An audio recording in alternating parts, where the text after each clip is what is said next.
Hey, hope everyone's doing well. Good morning. Well, it's morning here. And that's what I'm here to talk about today is how to have a good morning, how to run your morning so that it doesn't run you. It's fall over here where we are in Canada, and also back to school time, and the first couple weeks are definitely an adjustment after getting back to school and leaving the kind of the lazy blissful days of summer for those of us that have that schedule and that routine. And it can sometimes be like just getting hit with a fire hose when you get back to all of the routine in the fall. And while routine is wonderful, it's really taking a conscious approach to it. So today I wanted to talk about 3 ways that you can just really help to run your morning so that they become a lot more pleasant for you, and if you have kids, for your kids as well, because mornings can be hell. I've worked in a corporate job where we're just rushing. I get to get the kids to school and go to the office. And and even when I used to work in a clinical setting, same thing. You have to get out of the house by a certain time. You've got all of these deadlines that need to happen within your morning, and already that can just make your blood pressure go up and your anxiety level go up, especially when you have kids that aren't cooperating either. So I wanted to share these 3 things because they've been helpful for me throughout different work situations, and I still use them now, even though I work from home. It's still even more so. It's kind of like a discipline because I need to be ready, as soon as, my girls have been dropped off, it's time for me to come back and to work. And so the energy in my home needs to be a certain way so that I'm ready to be focused. I get into that mode.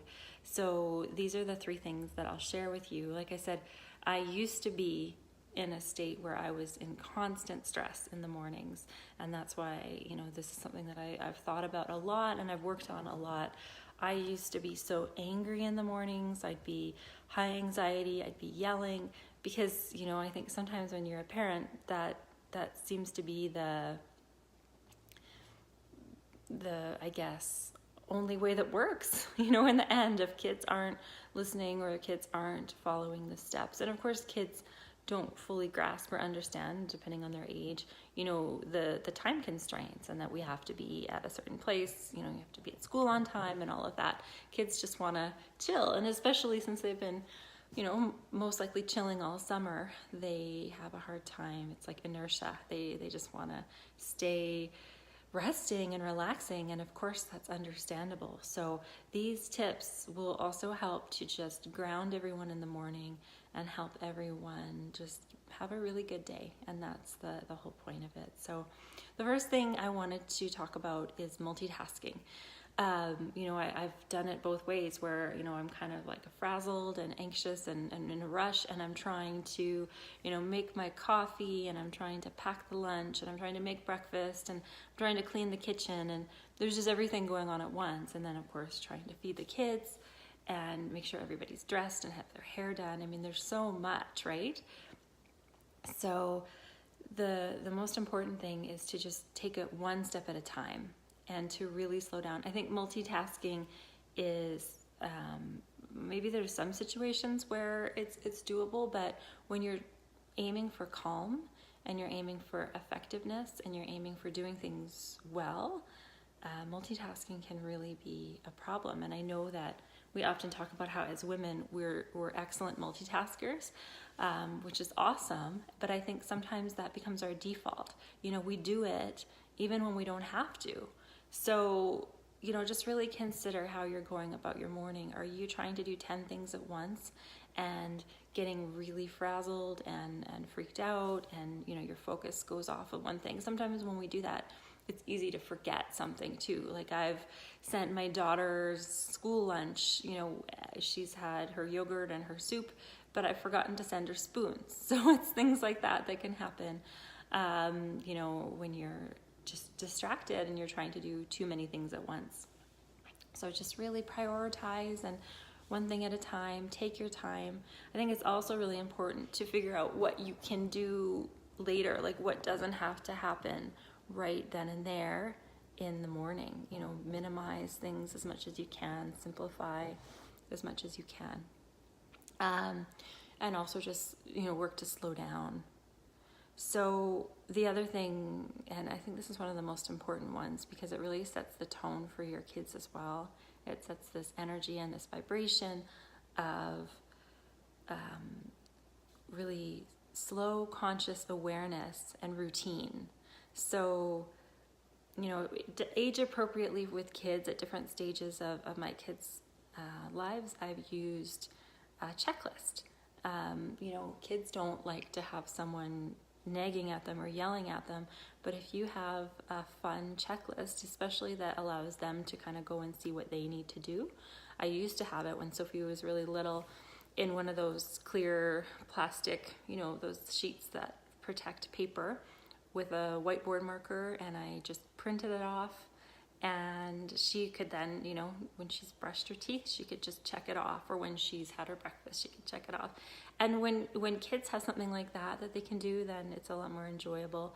When they're a bit older, I think more than anything, just having that calmness, you know, they can now look at a clock, so they know, you know, by, you know, 7:15 that this has to be done. And then giving them that level of responsibility, I think, is really good as well. So, but overall, when it comes to how your kids are in the morning, they're going to pick up on your energy. So you really are setting the tone for what that morning is going to be like.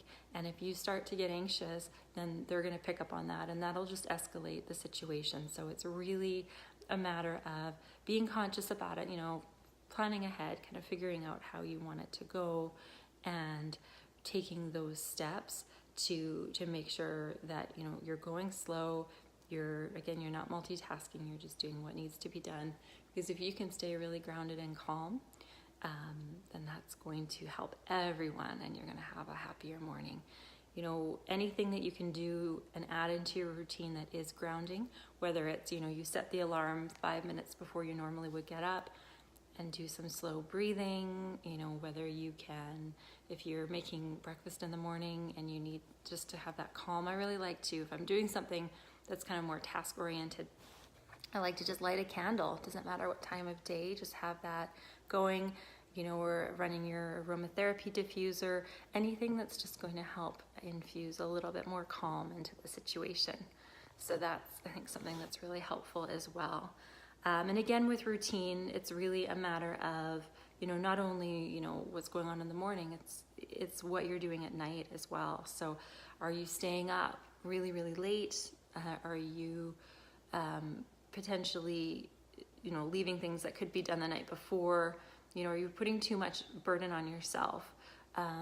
Are you doing it all on your own? You know, can you enlist help from other people in your family, from maybe your spouse, maybe from your older children, that can really start to do the things that they should be doing? And again, that routine, it starts, well, it's any time of day, routine matters, but the key times is just before you go to sleep and when you wake up in the morning. Those really set the tone for how your day is going to go.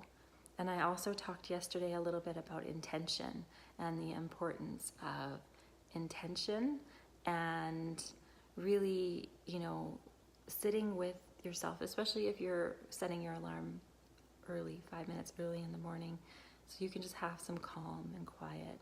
Then you can really consider what, you know, you have going on in the day, how you want the day to go, and what you want it to look like. So that's important to consider as well.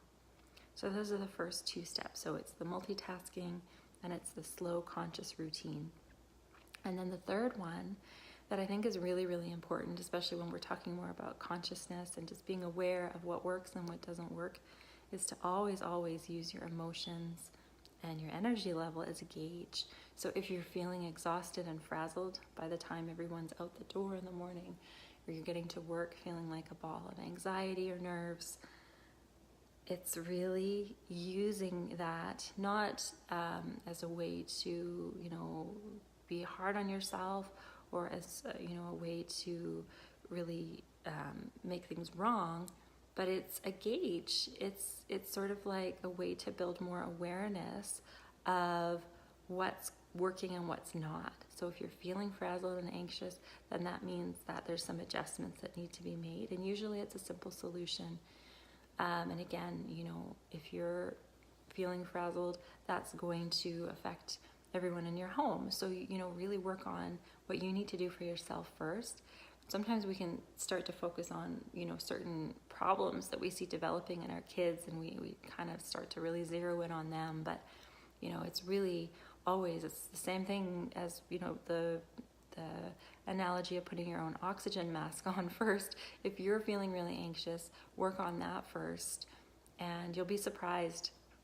It will have this sort of ripple effect on the rest of your family. You are so powerful and such an influencer on your family, and it's important to have that awareness and to take that time and that self-care for yourself. So the emotions and the energy level, if those are, registering as, anything like anger or, frustration or anxiety, or if you're noticing that you're just exhausted, then take that as just information and start to really sit with it and open up to what could go differently and what could shift slowly. You don't have to make major changes all at once, but it's always just sort of a learning experience. And I think that the more that you kind of ease into that and just shift slowly, the more you'll have a great day.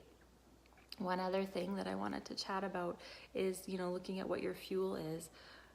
So many of us in Western culture, it's just sort of what we do. We have caffeine first thing in the morning to get ourselves going. And if you're exhausted, if you're experiencing any sort of fatigue or adrenal stress or anything like that, if you're noticing that, you're having trouble sleeping at night, or you really need that, hit of coffee in the morning, you see on the internet all these memes all of the time, like, what I'm like after coffee, or, don't talk to me until I've had coffee. I mean, of course, it's a cultural thing. It's kind of what we do. However, caffeine is going to be it's just going to slow you down in the long run and really hurt you in the long run. So I really recommend not depending on caffeine and finding other ways that you can, give yourself an energy boost in the morning. And, a lot of that really should be coming from your food and your nutrition anyway. But coffee and caffeine, if you can, it's not something that I would recommend just stopping one day and not having it ever again, because you need to wean yourself off. It is, of course, a drug, and you don't want to be feeling worse in the morning. But if you're highly dependent on caffeine, having a slow transition, I use just an organic Swiss water decaf coffee because I love dark coffee. Always loved this dark roast black coffee. And there was a stage in my life when I went through burnout that I couldn't have it anymore. And so I just weaned myself off. It was really, really affecting me.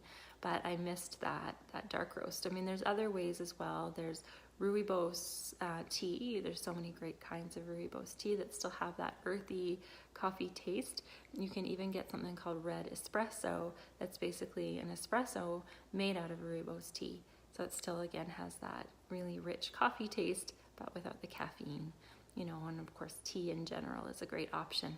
If you still feel like you need a boost, there's so many great elixirs and wonderful, herbal remedies that you can take in the morning, or, even a juice, like a green juice, is a really great option as well.